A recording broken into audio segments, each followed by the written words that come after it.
about 150 years ago by a watchmaker in Germany in his spare time. He invented this little thing.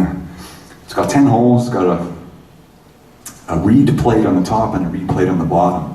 And in the reed plate there's these little slots and these little tiny reeds that are mounted on one end, and they, when you blow on the ones on the top, you inhale on the ones at the bottom, and you get this other note. You can get this illusion of never taking a breath, because you can inhale and exhale when you play.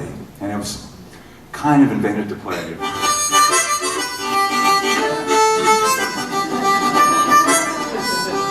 kind of oom-pa-pa music. And, it was a nice little accident that someone went, and the blues were born at that time on the back porch, maybe somewhere in the deep south. And the first recordings back in the 1920s and 30s, you would hear this kind of sound.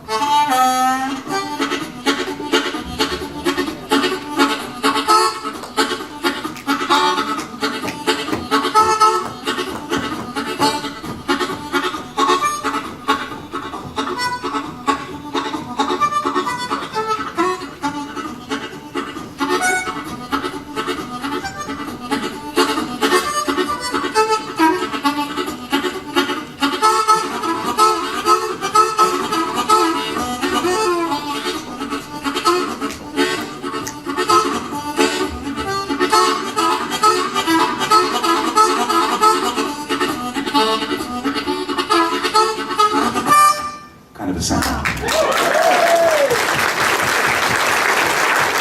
There's a guy called DeFord Bailey that played a lot of this kind of stuff, and Sonny Terry got all his licks from DeFord Bailey. And then this little Walter guy came along, Sonny Boy Williamson, a lot of other players, and they were doing all this bendy stuff.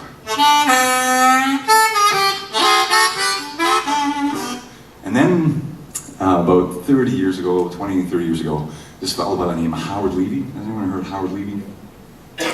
He wasn't the first guy to do this other overblowing thing that Les was talking about, but he was the first guy to realize that you could actually play chromatically on a diatonic harmonica. So for the people who don't know, there's a button on the one harmonica you can buy that Stevie Wonder plays, Toots Thielemans, and that allows you to get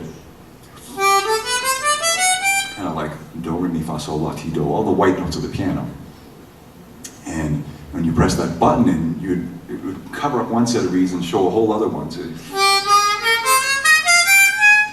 and you'd get the other scale. But that's really hard to do on this thing.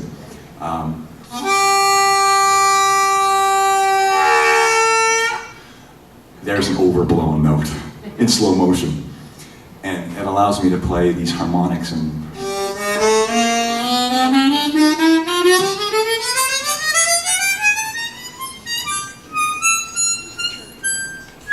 you have to sort of work for some of them, but it's 38 notes out of 10 holes, and that's the note.